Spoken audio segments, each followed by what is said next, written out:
luontoäiti on ilmeisesti sitä mieltä, että tänäänkään ei tarvii maalata. Voi voi.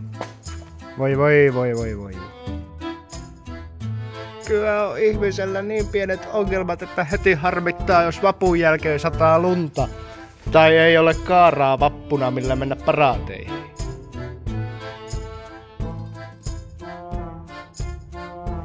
Aina löytyy uusia epätasaisuuksia. Ikäinen jälki ole riittävän hyvälaatuinen, vaikka vaan itselle tehdään. Keksitään ovelia tapoja piilottaa mahdolliset ongelmat elämästä ja todellisuudesta. Ei uskalleta kohdata sitä, mikä tässä elämässä oikeasti on tärkeää.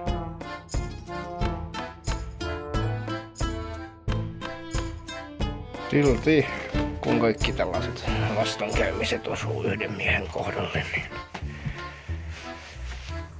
kyllä minä niin mieleni hajotin.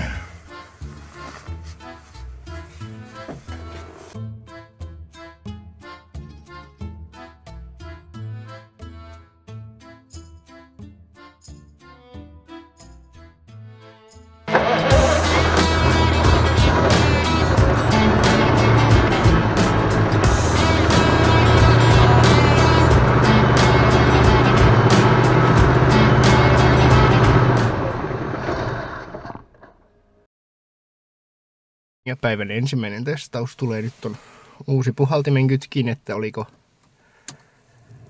Juu, onneksi. Mikä oli siis tuossa kytkimessä, eli ei tarvii huolehtia mistään etuvastuksista tai muista. Hyvän ääni. No niin, seuraava pieni yksityiskohta ongelma havaittu. Tässä uudessa on tuo hahlo noin niinku pitkittäissuunnassa tuon valitsimen osoittimen kanssa, kun taas tässä vanhassa se on poikittain suhteessa tuohon. Eli kun me nyt laitamme tämän uuden, niin se tarkoittaa sitä, että kun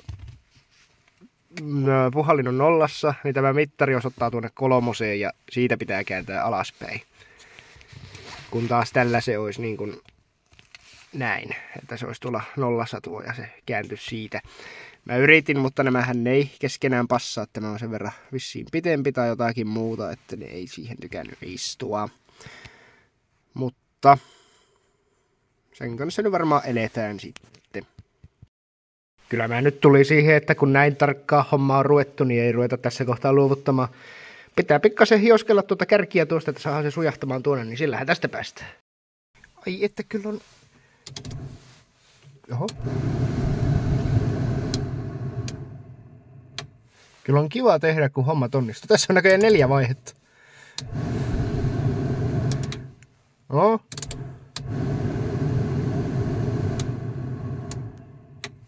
Ai että. Oi. Nyt meillä on toimiva puhallin ja siinä toimii valot. Kiitoksia insinööri Rukalle ja teidän loppumattomalle varaosavarannollenne. Kaiken lisäksi täällä toimii tää rullasäädin, toimii tää nyt. Yes. Ihanaa! Nyt me ollaan mun mielestä siinä pisteessä, että täällä sisällä ei ole mitään muutoksia, mitä mä enää haluaisin tehdä. Tietysti siivoaminen, mutta siis kaikki tänne sisäpuolelle tehtävät tarpeet on mun mielestä täytetty. Joo.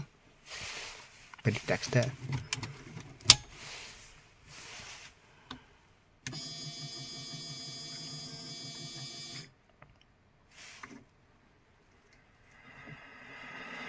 Kohina kuuluu.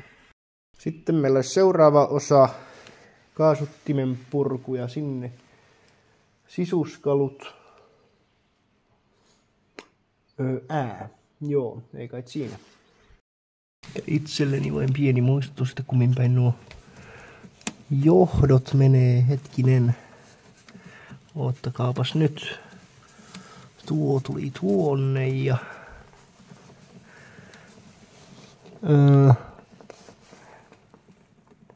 Mikähän tuo on?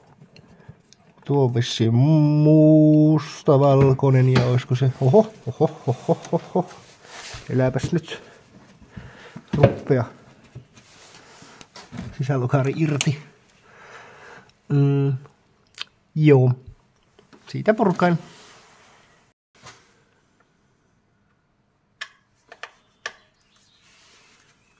Vuohottimen letku irti täältä.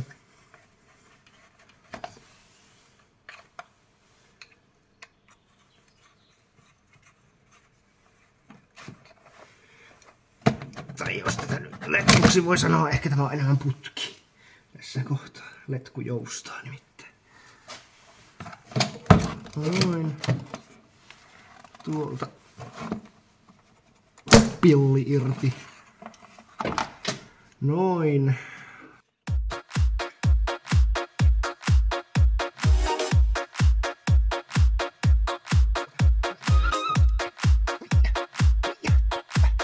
Timmi. En sano muuta.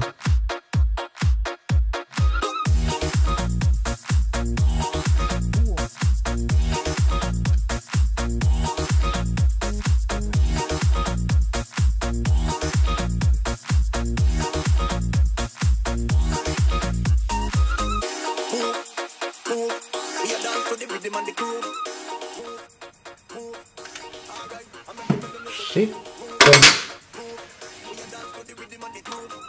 Kylmar. Mitäs täällä vielä on? Tuolla on pistokkeet. Yksi. Kaksi. Älkää kysykö mulle mitä varten on. Sitten täällä on kaasuvaileri. Mitenkäs päin täällä oli?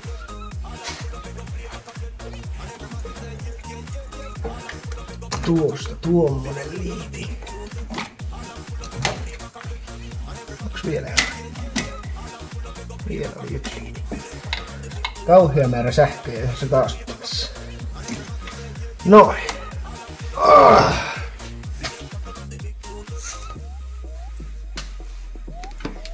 No niin. Siellä on nyt glykolia jonkin verran. Taisi ehkä sen kuivata.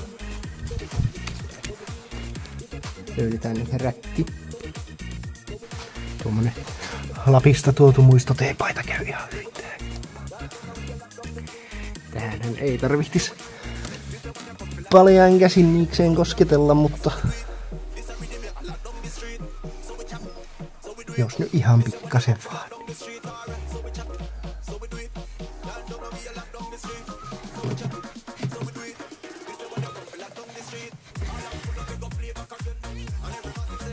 Mexico!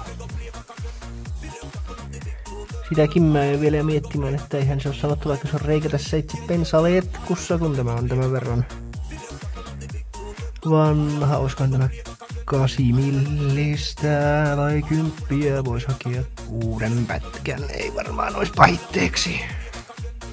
No niin, sitten tehdään tälle kaasuttimelle pieni kenttähuolto. Moposportilta löytyy kaasuttimeen huoltosarja.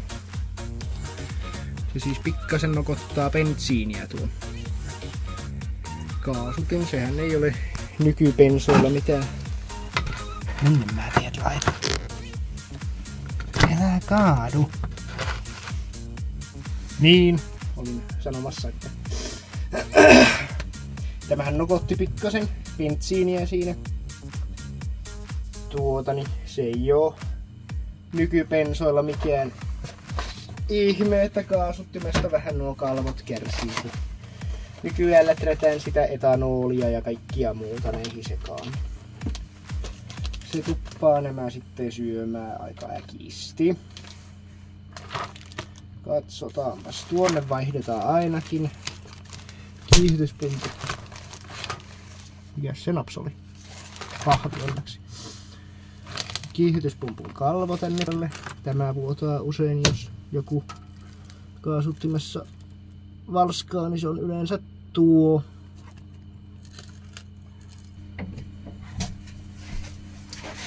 Nämäkin, kuten kaikki muutkin leikkaukset, on aina hyvä suorittaa mahdollisissa steriileissä tiloissa, niin ei tule sitten mitään haavakomplikaatioita.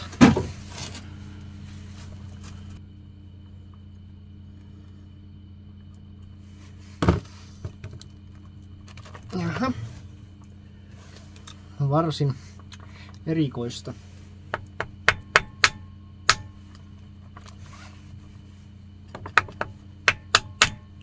Noin.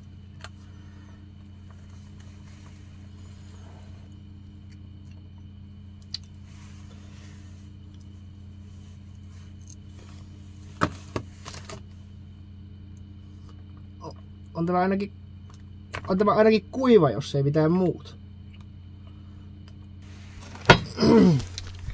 Joka ei kaasutin sielun elämää tunne, niin tää toimii sillä tavalla, että kun kiihytetään autolla, tarvitsee enemmän bensaa. Tämä antaa niin sanotun lisähuikan sille, että tämä vipu painuu tässä ja se painaa tuota kalvoa ja täällä on bensiiniä. Se painaa täältä sitten tuota kalvoa, joka ruikkaa ylimääräisen bensa-annoksen tuonne kurkkuun. Tässä nyt verrokkina sitten tää uusi kalvoni on vähän verran pehmeämpi.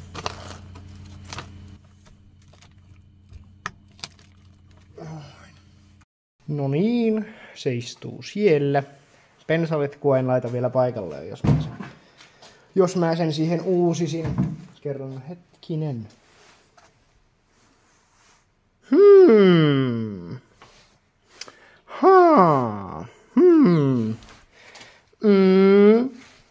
Nonni. Kaasutin on huollettu ja puhallin on korjattu. Olen nyt päättänyt helpottaa hieman omaa urakkaani ja mennä kaikkein helpoimmalla tavalla näiden kaarien kanssa. Siten, että mulla on tähän se Freire-mallin muovikaari sarja olemassa. Meinasin, että laitan ne tähän. Mutta ei harmaintakaan aavistusta, missä se on. Kaikki, mikä on hukassa, on myös löydettävissä. Siellähän ne. No niin. Kaari on siinä sovituksessa. Takana samaten. Ne on tarvikekaaret ja sen kyllä huomaa. Mutta minun käyttötarkoituksessa se saattaa toimia riittävän hyvin. Tuossa kaaressa, no itse asiassa mä näytän, täältä on jossain tuo vastakappale. Tossa. Täältä etukaari. Siinä on tuo pala, mikä on niin kuin normaalistikin, mutta sehän on ihan eri kokoinen. Se ei istunut noihin tuon palan kiinnitysreikiin, joten mä veistelin sen puukolla siitä irti. Sitten kun mä tämän istutan tähän, joskus se menee tuohon kiinni, tuolla lailla vähän irvistää, mutta vetää se jollakin kitillä tuo sauma sitten piiloon. Tai mielellään voitaisiin yrittää tehdä niin, että asennetaan tämä kaari ensin ja sitten tämä tähän päälle ja yritetään, että josko se niin kuin söisi sen piiloon sitten. Mallia jotenkin kutakuinkin näin. Että se olisi siinä sitten niin kuin ominensa. Mutta en mä nyt sitten tiedä. Ja tällä on sitten vähän sama homma, että tää on näin lyhkänen pätkä ja se katkee tosta tolla lailla. Kun taas se vanha on tämän paksunen, niin nämä reijät ei jää nyt peittoon, jos mä käytän tätä. Tai jää ehkä justiin, mutta näyttää tyhmältä, kun jää tuon verran. Sormen mentävä rako tuohon. Joten mä meinasin tällekin tehdä niin, että kun mä saan tämän istutettua tähän kaareen, sille että mä oon siihen tyytyväinen. Sitten mä sen jälkeen tällä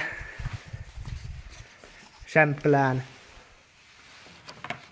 tuohon nui ja vetää sen tuosta poikki. Ja samalla lailla istutettaa sitten tämä vanha ja tämä uusi tuohon keskenään. Siitä pitäisi tulla ihan riittävä huonon näköinen.